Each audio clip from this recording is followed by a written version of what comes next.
Mr. President, next week will mark what would have been the 100th birthday of my predecessor, Senator Claiborne the Border Pell, who was born on November 22nd, 1918. This year, appropriately enough, the date fell on Thanksgiving, or will fall on Thanksgiving. We lost Senator Pell nearly 9 years ago, after a long struggle with Parkinson's disease, which robbed him of his mobility, but not his spirit. He was sustained by the love of his wonderful family, especially his beloved wife, the late Noela Pell. A person who dedicated his life to selfless service to Rhode Island and the nation, Senator Pell would not want a showy commemoration of his centenary. He was not one to seek the limelight. Moreover, for him, his birthday, November 22nd, became a somber day for remembrance and mourning the loss of his dear friend, President John F. Kennedy. But at a time when differences seem more striking than our common cause, and when there is a question of whether America's role in the world community should be guided solely by narrowly defined self-interest or by our democratic ideals, it is helpful for us to recall the example and standard Senator Pell set. Both his accomplishments and the civility he maintained throughout his career. He was born into a family of great wealth and privilege, yet Claiborne Pell never exhibited a sense of entitlement. At a defining moment in the history of our country and a defining moment in his life, Claiborne Pell demonstrated that privilege and wealth was not a way to avoid the rigors of life. Rather, for him, they offered the opportunity and responsibility to meet the challenges of the times with vigor and wisdom and optimism. As World War II approached, Claiborne Pell, with family connections, poor eyesight, and a high draft number, could have easily secured a sinecure, a safe posting, to ride out the war. Instead, before Pearl Harbor, he decided, on his own, to enlist the Coast Guard and eventually sailed the dangerous North Atlantic convoy runs. Significantly, Claiborne chose to enlist not as an officer, but as a seaman, so he could get a chance at sea duty. The complete lack of regard for status or pretense, which he showed in his World War II service, would continue to mark his public service and endear him to generations of Rhode Islanders. For 36 years, Claiborne Pell did not simply represent Rhode Island in the United States Senate. He represented the ideal of what a public servant should be. He said his motto or statement of purpose was to translate ideas into action and help people. And that is what he did. 100 years after his birth and 58 years after his first election to the Senate, millions of Americans continue to be helped by his ideas translated into action. He believed that government had a critical role in providing opportunity, particularly the opportunity for a good education to every American. And he knew that there were unbounded horizons for the initiative, invention, and innovation of these well-educated sons and daughters of America. Truly, they would continue and enhance the great endeavor that is America. He authored the legislation that established the Basic Education Opportunity Grant, now known as the Pell Grant. Today, roughly 7.5 million students rely on Pell Grants to help pay for college. He wrote the legislation that created the National Endowments for the Arts and the National Endowment for the Humanities. To this day, these agencies support artistic, education, and cultural programming in communities large and small across the nation, fulfilling Senator Pell's commitment to strengthening and preserving our national cultural heritage for all Americans.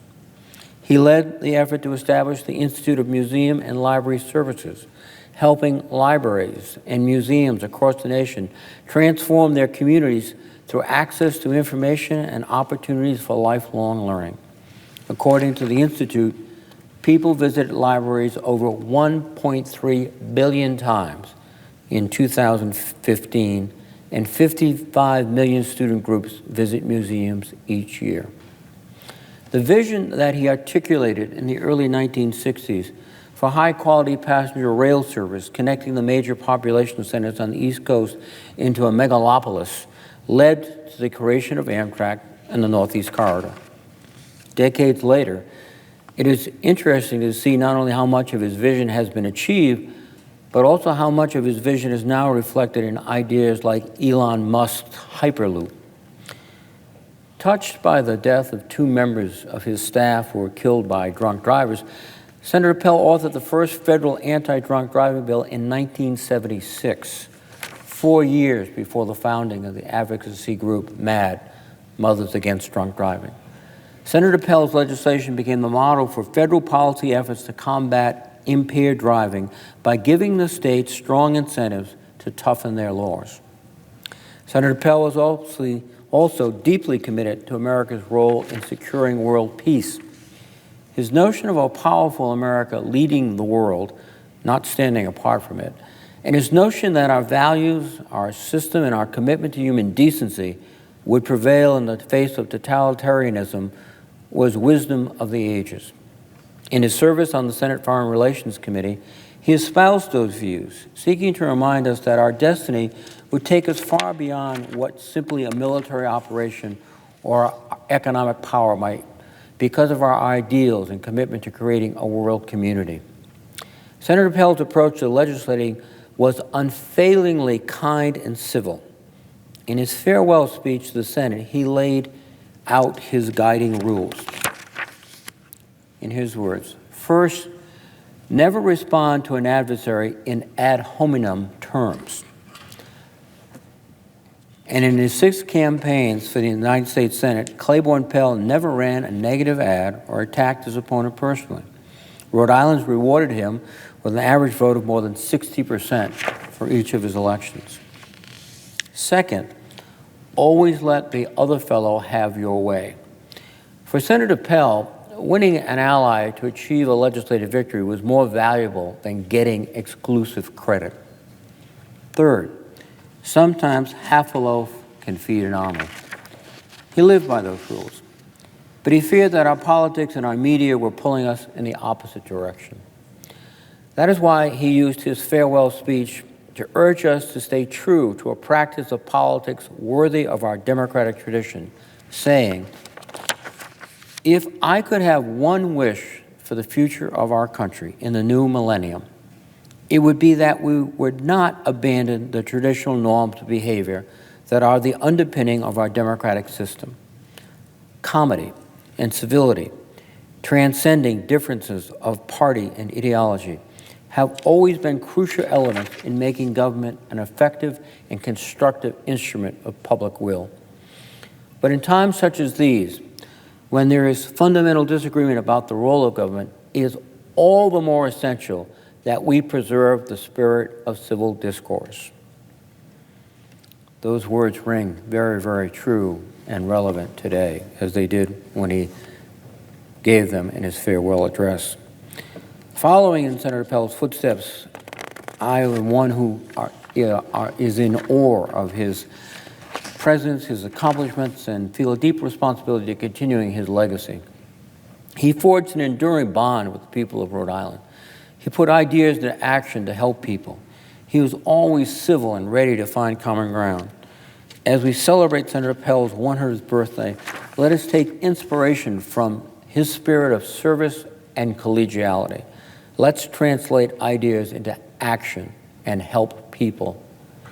And Mr. President, I know my colleague, Senator Whitehouse, is here, and Senator Whitehouse is someone who knew well Senator Pell and continues in the image and the spirit of Senator Pell by being someone who brings his great talents and skills to serve the people of Rhode Island and the nation with dignity, civility, and great energy. And with that, Mr. President, I would like to yield to my colleague, Senator Whitehouse. Mr. President. Senator from Rhode Island. Let me begin by thanking my senior senator, Jack Reed, for calling us to the floor to reflect on and memorialize a truly splendid senator representing the state of Rhode Island, our friend and a great Rhode Islander, Claiborne Pell. I think my senior colleague does an exemplary job of following in Senator Pell's footsteps of decency, civility, and quiet determination in the seat that Senator Pell once held. I cannot claim to hold the seat that Senator Pell once held, but I can claim to have the desk that Senator Pell once sat at. And if you look here, right under where it says Pastore, a Rhode Island senator, in carved letters, you see in very small letters P-E-L-L and then R-I, like anybody needed to know that Claiborne Pell was from Rhode Island. He was very important in my political life because Claiborne Pell spent years, in fact decades, refusing to get involved in primaries. It's up to the party, he would say. When I ran for Attorney General, the first time I ran for elected office, I was in a three-way primary. And Claiborne Pell, for the first time in his career, endorsed me in that primary. More than endorsed me, we went to a little park near his house in Newport, and he allowed me to film myself walking with him and conversing with him for my first commercial. Well, you can imagine in a state like Rhode Island, when a legend like Claiborne Pell in the Democratic Party suddenly appears in your commercial in a Democratic primary, let's just say it was not a good day for my two primary opponents, but it was incredibly generous of Claiborne Pell, and I've always been very personally grateful that he broke a multi-decade tradition of staying out of primaries in order to launch my first political effort. And I hope that I've conducted myself since then in such a way that I never gave him or his family cause to regret it. As Senator Reid pointed out, one of the significant lessons from Claiborne Pell's career here in the Senate was, and it's one that I think of all the time, was that he looked beyond the scrum of the moment. There is always something going on here in the Senate. There is always some fight or some issue that is on the front page of the Washington Post and that is on the news channels. That is always, always, always going on. And that bright, shiny object very often attracts an enormous amount of attention in this body. I suspect that Senator Pell paid less attention to that daily scrum than almost anybody who has served in the Senate. He had a much more patient soul and steadily and quietly and modestly worked away at his priorities. He used to make fun of himself for his interest in choo-choos. He'd say, choo-choo. Well, we have Amtrak in large part because of the work of Senator Claiborne Pell. The Pell Grant is named after him because of persistent leadership, making sure that such a grant existed. Over years of work, he finally got it done. It ultimately was named for him, and it remains today an important part of how many young people here in the United States actually get to college and towards their dreams. He fought for years to create a national endowment for the arts and a national endowment for the humanities. And those institutions still exist. They are still doing great work today. In Rhode Island, we're very proud of Sea Grant. Sea Grant has programs in all of our coastal states. Sea Grant was the invention of Claiborne Pell and Dean John Knaus, later Dean of the Graduate School of Oceanography at the University of Rhode Island. And so you look back and you think of who the senators were at the time that Claiborne Pell served, and you can go through all these desk drawers like I showed you, and there are lots of names of senators. And many of them are ones you've never heard of. They were certainly important in their day, but their day is done and their names are no longer remembered. Senator Pell is remembered.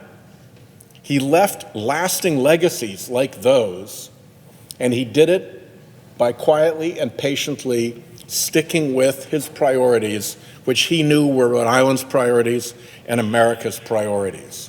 So he might not have been on the talk shows as much as other senators. He might not have been quoted in the front page of the Washington Post as much as other senators. He was not as attentive to the daily scrum of Washington conflict. But my goodness, when you look back at the legacy that he left that still operates today, it is hard to find somebody of his era whose footprint is larger than that of this shy, quiet, patient, civil, and persistent man. I would add to Senator Reid's comments about Claiborne Pell's philosophy a statement that he made to me that he made quite often. And he said, "One of the things that you must learn in politics, Sheldon, is how to let the other fellow have it your way. Always let the other fellow have it your way." What does it mean to always let the other fellow have it your way?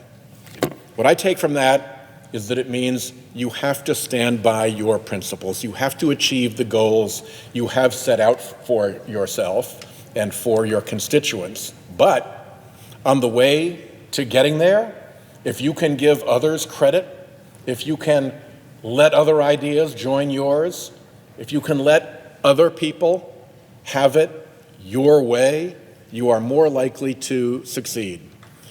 To this day, I still repeat that quote to new hires in my office, and the picture of Claiborne Pell that he signed to me is still right there at on my bookcase, where I see it every time I go and sit in the chair in my office. He was a remarkable and special individual.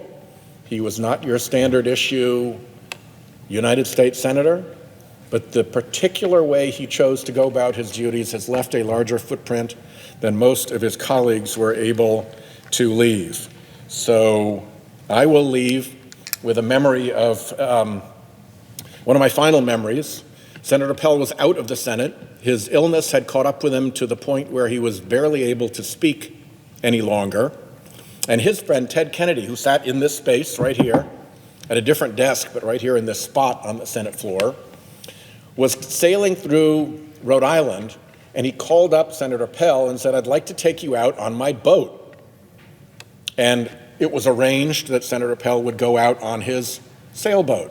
Well, that required getting a wheelchair onto a sailboat over the tippy docks that Senator Kennedy's boat pulled up to.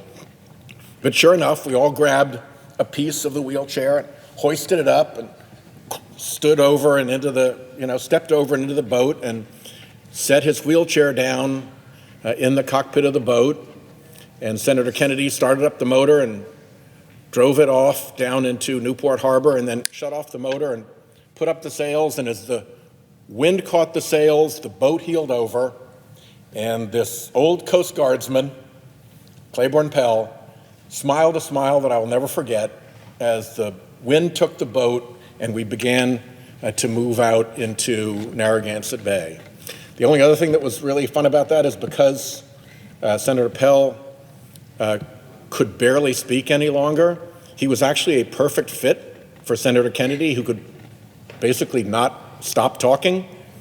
And so there was this wonderful conversation with Teddy Kennedy and Claiborne Pell, in which Teddy Kennedy did all the talking for both of them, and they both had a lovely time, and they reflected on decades of friendship and service together here, and it was a real privilege to have a chance as a very, very new senator to share that moment with these two very different but mutually beloved lions of the Senate. I particularly thank my distinguished senior colleague for organizing our chance to come here and reflect on our friend and predecessor, Senator Claiborne Pell, and I think nobody better than he carries on those Pell traditions. Thank you, Senator Reid. Thank you, Mr. President. I yield the floor.